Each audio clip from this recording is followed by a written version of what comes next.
lay step iki paro de Dr. P Wajri ngamni laporan ko CAC para kani kaski South Rik jong February lay oban sedang ikani ka COVID vaccination hangni laporan ko CAC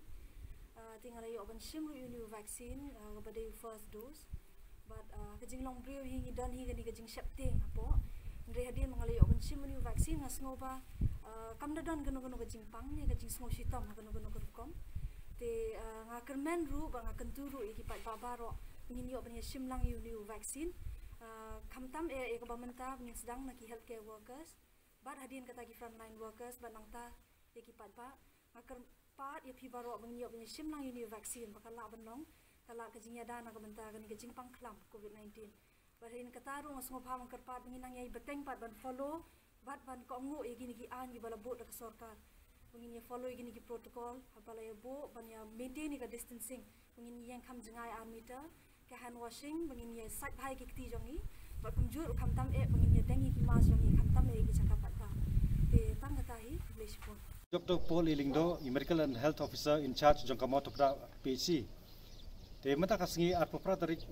benai Januari hangni HPC jongi la sedang banai gani ka injection Covishield ka injection ka banyada ya ga jingpang COVID-19. Te mata kasngi hangni ngila ai at pola ingut yaki staff ki bateri hangni kentup lang yaki ANM yaki Anganwadi yaki nurse nakaliang jongi ngala laai ningkong du yang but anda hadin bala ai kani injection ngam simla sngu don kanu no gajik per ha kamet but ha kapor ba injection ru kamda kampang te nga kentu yaki pat ba nang susnong joka South West ka sales borok way ba kani ka injection ka long ka bas ka bam dan kanu no gajik ma lani it is a safe injection but ru bak nginam don kanu no gajing artatin kumba macam senam ha gajing lingshop kani ka klam COVID-19 kaladon gajing tieng but gajing kwa banyo no yu tau dawai u vaksin ban yada nak ni gajing pang ti mentang ngila yo ni u injection Covishield ubala sinaling ba kani ka Serum Institute of India but kumba pila i ba hama korwat dri pongut kila ai injection harang thong arpusau ngut but hama to pada menta arpulai ngut but nakini baro omdan weiru ba dan yo kanu nu pang nakada ko ni kajing ai injection te ngikin nga kentu yaki pat ba nok snong ba pinam dan kanu nu kajing artatin kublai Dr. Filaban introduce you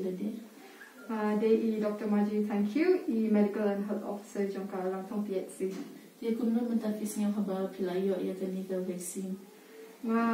Por bang dang yo ika vaksin te por ba dang dung te kapang ni just that injection time. Jadi hadin ko tu te haduk mata te ngam small peri nampat yo reaction ni nampat small stomach hadin mata. Te kita na kalian jampi ka jingkin tiu ka ba pin ai ki pat ba ban kinwan shakmat ban kin shim ni ka inject ka vaksin. Di kita ibang sekolah ang bah mentas ni bangia penlong ini ke vaccination. Te hadu aku samut kan balai yo ki beneficiaries. Te hadu menta kimdan ni ki ba complain ni ki ba ya shitam ni be yo reaction. Tengok sekolah ang bah tumide bangia artetin ni ya shapting kan shipang ya ke ni ke vaksin. Kemudian berkat lang ya ka jingkot jong la jong ki bahing bahasam bat ya ki barlok jong pi hukum jong. Thank you.